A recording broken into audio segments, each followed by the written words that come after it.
Okay, so day 2, Romford Horror Film Festival. I'm here with the filmmakers behind The Bleed, which we've just had a screening of. If you'd like to just introduce yourselves and your role within the film as we go, starting here, please. Yeah, I'm Jason Impey, and I'm the director and the DOP and editor of the film, and I'm with... I'm Victoria Dutton-Hughes. I play Autumn in the film. I'm Grant, I'm the writer. I'm Joanna Barton and I play Michelle. Thank you so much. So, Jason, you've made films for quite a while now, going back a fair few years, I understand. Just over 20 years. What got you into making films in the first place? I've always loved filmmaking, so literally from when I was a child, from when I was like 5, I used to mess around with my dad's home camcorder. He was into filming like family videos, and my granddad used to collect videos, and I used to constantly watch films. Like every week he'd buy a new VHS, and my mum had a soft spot for horror. The combination kind of created me as to, you know, why did they do that shot? You know, why was it made that way? And it just led into that. Was there any films that your mum introduced you to that you remember particularly horror-wise? Some of the early ones, which I was a bit naughty to sneak out the video cabinet, was Halloween, the John Carpenter original Halloween, and The Evil Dead and Hellraiser, things like that. Classics, yeah. So let's talk about The Bleed. How did you become involved, or how did you meet Grant? How did the story come about in the first place? Maybe Grant, are you best to answer that, possibly? It started because I'd watched some films that were purported to be feminist horror films, like the remake of Black Christmas, the recent one, and they didn't strike me as genuinely feminist. Mm-hmm. It seemed like they were still making films very much in the old mold. It didn't seem. I thought the way I approached it is to make a film that genuinely deals with female issues, and regardless of which side of the abortion debate you're on, it is still a genuinely horrific experience for a woman, regardless of if the circumstances were right or not. And I thought that would be an ideal subject matter if you were doing a genuine feminist horror film. Not somebody chasing you with a knife, which, is good as a horror film, but it's not something that is unique to the female experience, I thought. So that's what sort of was my idea for for writing it. And how did you first collaborate with Jason? When did you meet? I reached out to him. I watched his fantastic documentary on FIPCO films, and I really enjoyed it. And I reached out to him and I said that I've got this script, and I sent you a synopsis, and I think you really liked it. Yeah, and you said it was Cronenberg. Yeah, Cronenberg, yeah. Which got me straight. And then I sent the script, and you really liked it. And then I reached out to some fantastic actresses, 2 of which are here, and yeah. Yeah, let's talk about the cast then. So how did you 2 first come to the project? What drew you to the project? Do you want to start? Grant approached me. Yeah. We've done a couple of things, haven't we? That's right, yeah. We've just done mainly little sketches and skits, mostly political ones, Yeah. on TikTok and things. Okay. What else did we do before that? I think we did a pilot on.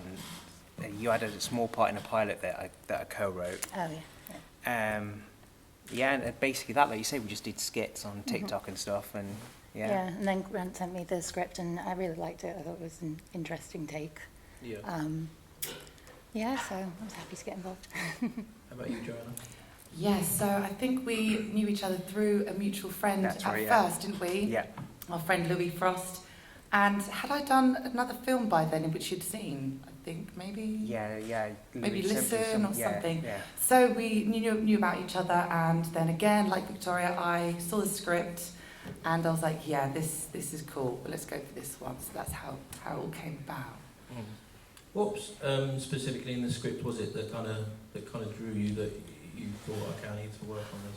I've always, as well, like Jason, loved horror films ever since I was little, and I've never been in a horror film. So, and the script, what I really loved about it as well was the intimate script and just the three girls being together, dominantly the narrative being in one arena and the challenges that one would face through the narrative and how we'd like carry through a lot of the how it all changes the story. It was just fascinating, all the metaphors and the symbolism and things like this. I thought it took something, a very sensitive subject, but really explored it through a whole different kind of artistic way. And I was like, yeah, this is different. I want to be part of this one. Yeah.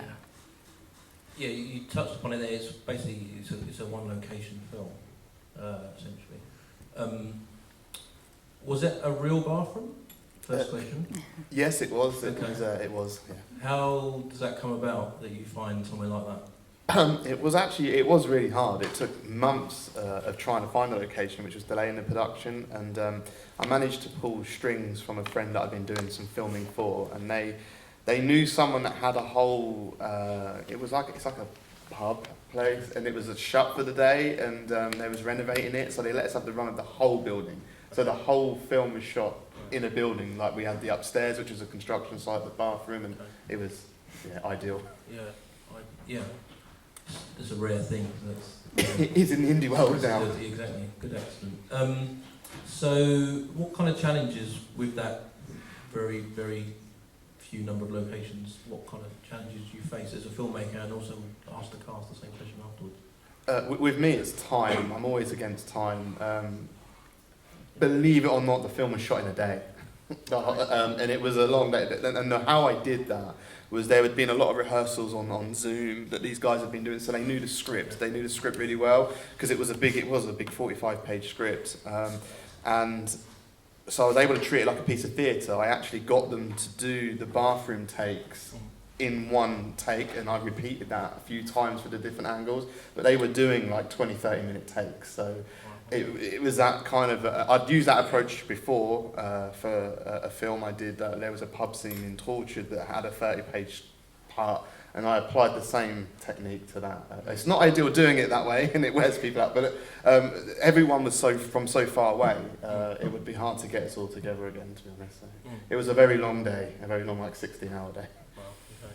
And the actresses, what kind of challenges were you up against in that location, apart from the very, very long hours? By the sound? With it just being like the one bathroom, it was quite cramped, wasn't it? So I kept accidentally setting the dryer off at times. I did wonder that. Yeah. We had to rip the fuse out of that. Yeah, I was like, that would keep going on. I've done something about that. Yeah. But it was fun though. It was. I think anything that presents a bit of a challenge, it just makes it more fun to do. Yeah. Because it's just bouncing off each other as well. It was great, and like you say, Jason, the location, it was amazing. Everything was there, wasn't it? And again, that was quite a thrilling idea as well, filming the whole thing in one day. I was like, wow, I've never done anything like that before. But it was great, and I loved your method. And like you say, just running 30-minute takes at a time, and your editing and stuff. So yeah, it's been great. Loved it. Thank you. It was brilliant. I loved the attic scenes though as well. That was a lot of fun going up there. That was a bonus that it had a real run-down, nasty-looking attic, like a bit like The Conjuring. I thought that's actually it just adds to the story of her being in a run-down place as well. You mentioned there was some Zoom rehearsals. I was going to ask you about rehearsals. How does that work? How much do you do of that? What were you kind of trying to achieve by at the doing it? time? Well, it was just mainly like us girls getting together just to go through our dialogue as much as possible. Yeah. So that was it. It was during COVID times. Yeah.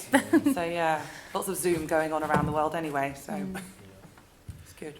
Is there any audience questions at this juncture? Pop your hand up and we'll find. Yeah, one at the front here. 1 second, Kevin will be open.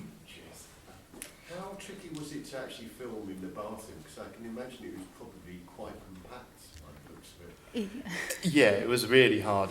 So obviously we had 3 actresses in a space, and me and my partner, now my wife, was with me as the AD, and so it was just the 5 of us in there.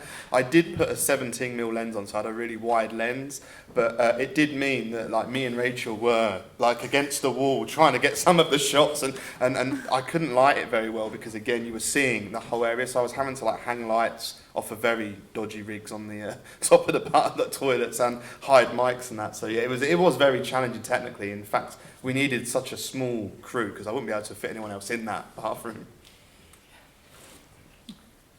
Is there any particular part of the movie that is your absolute favourite part? To me was when Victoria was having the final kind of abortion miscarriage in the bathroom floor, and ironically it's because she looks a bit like she's from the film Possession, and she actually ended up having a costume that represented, and I love that film as well, and so I was able to kind of do a bit of a homage to that film, which I love, which ironically played just before us as well. So yeah, I just, the visuals and the representation of it, I found it a powerful image, so that was my personal favourite. I've just spotted your shoes. Sorry, this is complete. You've got the most amazing Friday the 13th plimsolls on. If you've not seen these, you need to look at the afterwards. These are incredible. Sorry. I'm known for my horror fashion sense. They're brilliant. Oh, it's Freddy Krueger and Jason. Yeah. Great stuff. Any other questions at this point? Yeah. Yep. Just it. Just completely distracted me. They glow in the dark too. Hi, slightly tricky question. I suppose I was just wondering whether you felt there was any issues around, I suppose, like a film which I presume directed by and written by like two men, about essentially issues related connected to women, and I just wondered if like that there was an issue there at all. Did you all hear that? Yeah. Yes, the question was basically, was there ever an issue that basically the film was directed and written by two men, and it was kind of a subject about them, I guess, yeah?